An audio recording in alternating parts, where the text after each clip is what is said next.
ফেনীর দাগনভূঞায় গণপিটুনিতে সন্দেহভাজন ৩ ডাকাত নিহত হয়েছে। এতে আহত হয়েছে একজন।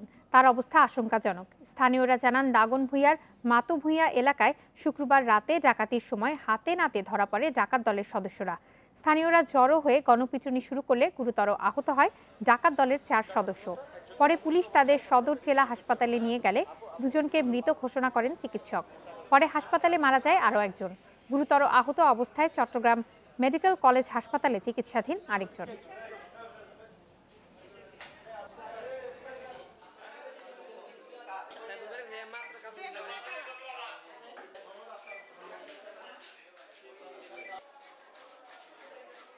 সবশেষ খবর জানাতে ফেনী থেকে আমাদের সাথে আছেন সহকর্মী নাজমুল হক। নাজমুল, গণপিটুনির বিষয়ে পুলিশ ও স্থানীয়রা কি বলছেন এবং নিহতদের পরিচয় কি জানা গেছে?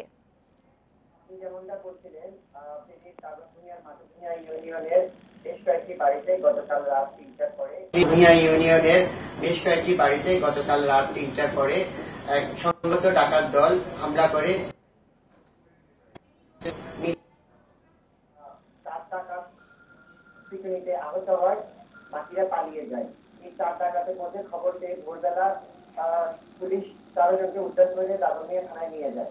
এদের মধ্যে 13 জনকে পরবর্তীতে ফেনী জেলা সদর হাসপাতালে আনলে 2 জনকে মৃত ঘোষণা করে এবং এক ডাকাত চিকিৎসাধীন অবস্থায় মারা যায়। আশঙ্কাজনক অবস্থায় চট্টগ্রাম মেডিকেল কলেজ হাসপাতালে স্থানান্তর করা হয়েছে। আমাদেরকে আমি যোগাযোগ করেছিলাম দাগনভূঞা মডেল থানার অফিসার ইনচার্জ সালে আহমদ পাঠানের সাথে। তিনি আমাদেরকে বলেছেন যে নিহতদের নাম পরিচয় নিশ্চিত না করতে পারলেও একাধিক সূত্রে জানতে পেরেছেন তারা ভোড়ার চরফেশন এলাকার বাসিন্দা। তারা নিয়মিত ডাকাত দল। এর আগে গত রাতেই উত্তর আলী এলাকায় বেশ কয়েকটি বাড়িতে তারা ডাকাতি করেছিল। উত্তরের বাগেরহাট এলাকায় ডাকাতি শেষে তারা মাতুভূঞা ডাকাতি করতে যায়। তবে এছাড়া বাহিরে বিস্তারিত তারা আমাদেরকে কিছু জানাতে পারেনি। আমরা ডাকাতদের চেহারা এবং বেশভূষা থেকে যেটি জানতে পেরেছি, তারা আসলেই প্রকৃতপক্ষে ডাকাত এবং ওই এলাকার নিয়মিত ডাকাতির কবলে পড়ে দেখে ওই এলাকার লোক ডাকাতি করার পর্যায়ে তারা শিকার হয়েছেন। এখন পর্যন্ত যে 2 জন মারা গিয়েছেন সেই 2 জনের নাম পরিচয় আমরা পাইনি। পরবর্তীতে যিনি আমরা নাম পরিচয় পাইনি, তবে যেহেতু যাকে চট্টগ্রাম নেওয়া হয়েছে সে তার পরিচয় জানাতে পেরেছে।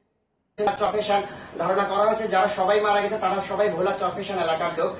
নদী পথে ডাকাতি করে আবার ট্রলারে করে তারা চলে যায়। তো এখন পর্যন্ত গুরুতর আশঙ্কা অবস্থায় একজনকে চট্টগ্রাম মেডিকেল কলেজে পাঠানো হয়েছে। বাকি 3 জনের সদর হাসপাতাল মর্গে রাখা হয়েছে। পুলিশ বিষয়টি তদন্ত